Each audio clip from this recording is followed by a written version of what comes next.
The question I get asked quite a lot is, how do you get people to buy your images for magazines and newspapers? How do you go through that process? I actually did a film a while ago about the process, but what I thought would be useful is to share some tips and to use a case study. So the case study I'm using is this image that I had in the Times newspaper. What's the date? So about 10 days ago, 10, 14 days ago, my image in the Times. So that's my case study. And I'm going to give you 5 tips for success. Tip number 1, you've got to have the fundamentals right. Seems obvious, but if the image isn't focused, isn't sharp, isn't nicely composed, if the colour balance isn't right, then you're not going to sell. So you've got to kind of pay attention to the real fundamentals of landscape photography and get that right. Otherwise, you're not even going to get to the starting blocks. So it seems simple, but it's probably the most important element. Tip number 2 is all about composition. This particular image, this is a perfect example. The composition is really nice for a commercial use in a magazine or a newspaper. The scale and the size of the image and the shape lends itself perfectly. I think, having looked at kind of the original image, that is an uncropped, unedited image. They've not needed to alter the shape or size or anything. That's as is. So the composition fits perfectly into the kind of a written page. It also helps, as you'll see, that I left space for the title. That makes life easier for whoever's setting out the page. I've made life easy for them. Makes it easier for them to make the decision to buy, because the composition is nicely balanced for the page. Tip number 3, got to tell a story. So particularly in a newspaper, but also in magazines, the image has to tell a story. So this image in particular, as soon as you see it, you know what it's about.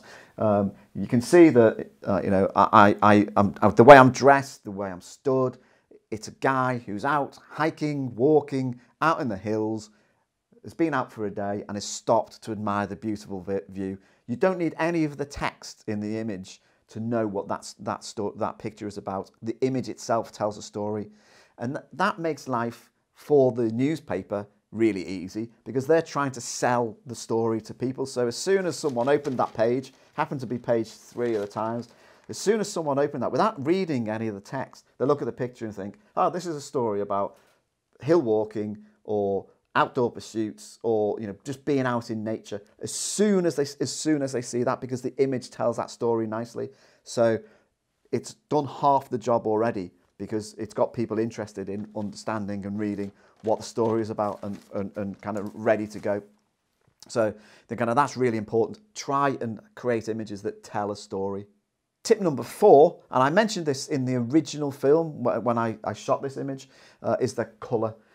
There's colour in the landscape. I happen to be, I do have more than one top, please, but I happen to be wearing this jumper, and you can see the red really stands out. If I was wearing a black or grey or dark green top, the image probably wouldn't have sold, because it's not got the same attraction. And in fact, if you look, this is the Times website. If you look at the page, and I'll scroll down, it's the only colour on the page.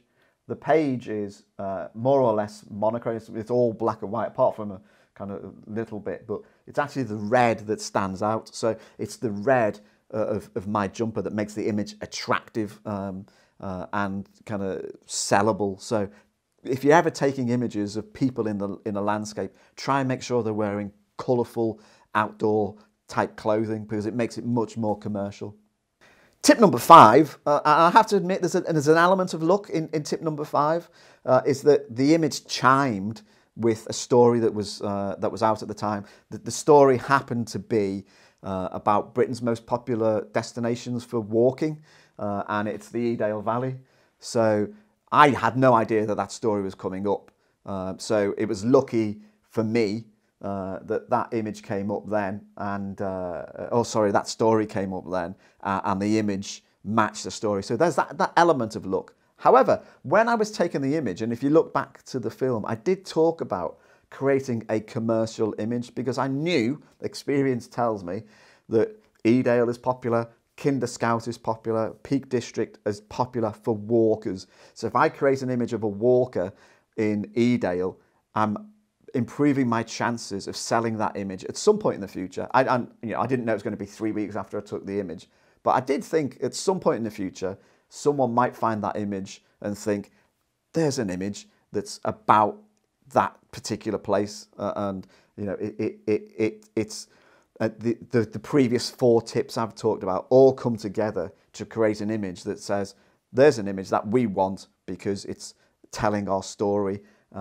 And it parallels the news message. So in fact, that image might sell again and again and again. I've got some images through the agency that keep selling again and again and again because they tell a story about a particular place that is popular. And now a bonus tip. Those 5 tips I think are key and fundamental, but none of them will happen if you don't get your bonus tip in. And the bonus tip is about the process of selling. People talk about the AIDA principle, A-I-D-A, attention, interest, desire, and action. Now, the interest, desire, and action is someone, maybe the picture editor of the Times or whoever bought it, seeing the image, liking it, thinking, I want that image, and then buying it. And that's the process we go through when we buy anything. You see it, you want it, you buy it. But you don't get to that stage without the attention stage. And to be fair, there's millions and millions of photographs on an agency website. So the picture editor doesn't just scroll through endless pictures looking, thousands and thousands of images. They'll sit at their desk, they'll say, right, we're doing a story about Edale in Derbyshire. They'll go onto the agency website and they'll type something like Walker, Edale, Derbyshire, click. Up what pops then is about, 12 or 16 images, thumbnail size. And obviously what happened in that process is they saw my image, thought, that's what we want, and bought it. But it would never have got to that stage if I hadn't got the keywording right. So getting attention to your images on an agency website is all about getting the right keywording. So for this particular image, it's about keep using the phrase key, having the words Edale and Derbyshire and Kinder Scout and hiking and walking and those sort of things. So when someone does a search on that term, I give myself a better chance of my image coming up. It's also about having some key phrases. And I've got some key phrases that I use in particular shots to try and it's been trial and error over the years. And some of the key phrases seem to get better results than others. But the process all starts with the keywording. If you're going through an agency site, keywording is so important. So make sure you get your keywording right and work at it and try things that work for you. So that was your bonus tip. So hopefully that's 5 tips and a bonus tip that help you apply them to your own work and hopefully helps you get your images in front of purchasers and people who want to use them in newspapers and magazines. So good luck with that. Hope it was helpful. If you've got any questions about it, drop them in the comments below. I'll always answer any questions in comments and hope to see you next time.